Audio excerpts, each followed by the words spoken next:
భీముడు ద్రౌపది కోరిక మేరకు సౌగంధిక కమలాలు తీసుకురావటానికి బయలుదేరుతాడు. మదించిన ఏనుగులా సాగుతూ ఉంటాడు. భీమసేనుడు గర్జించుతూ ముందుకు వెళుతూ ఉంటాడు. ఆ ధ్వని విని పరిసరాల్లో ఉన్న హనుమంతుడు తన సోదరుడైన భీమసేనుడు వచ్చి ఉంటాడని గ్రహించి ఆ దారి కడ్డంగా తన తోక జాపి పడుకుంటాడు. భీమసేనుడు మరొకసారి గర్జించుతాడు. అది విన్న హనుమంతుడు, నాయనా, వార్ధక్యంలో అనారోగ్యంతో ఉన్న జంతువుని నన్నెందుకు బాధిస్తావు? మానవులు దయార్థ హృదయులని భూతదయ పొర్లని విన్నాను అని అంటాడు.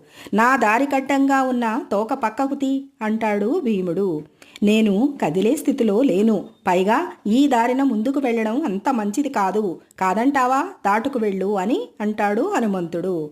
సర్వదేహాల్లోనూ పరమేశ్వరాంశ ఉంటుంది కనుక దాటి వెళ్ళడం ధర్మం కాదు అంటాడు భీముడు. అయితే వెనుదిరిగిపో అని హనుమంతుడు అనగానే కోపంతో భీముడు, నేనెవరనుకుంటున్నావు? శతయోజన విస్తీర్ణమైన మకరాలయాన్ని గోష్పదంగా లంఘించిన హనుమంతుడి సోదరుడును వాయుపుత్రుడును అని అంటాడు. అప్పుడు చిరునవ్వు నవ్వి హనుమంతుడు తోక పక్కగా పెట్టి నీ దారిని నువ్వు వెళ్ళు అని అంటాడు. అప్పుడు భీముడు ఎడమ చేత్తో తోక కదపబోయాడు, కదలలేదు. రెండు చేతులుతో తోకను కదపబోయాడు, కదలలేదు. శక్తి ఎంత వినియోగించినా అది కదలలేదు. వ్యర్థ ప్రయత్నుడై, మహాత్మా, మీరెవరో చెప్పి నన్ను అనుగ్రహించండి అనగానే, నాయనా, నేను కేసరీ క్షేత్రంలో వాయువు కలిగిన హనుమంతుడును అనడంతో భీముడు హనుమంతుడు పాదాల మీద వ్రాలతాడు. భీముని ప్రార్థనతో హనుమంతుడు రామకథ చెప్పి, నువ్వు సౌగంధిగా కమలం కోసం కదా వచ్చావు, ఇదిగో ఈ దారిన వెళ్ళు. వెళుతూనే పువ్వులు కోయక అక్కడ దేవతలను ప్రసన్నలు చేసుకో. ధర్మ మార్గం వెడిన వారే ఇహపరాల్లో సుఖాలు పొందుతారు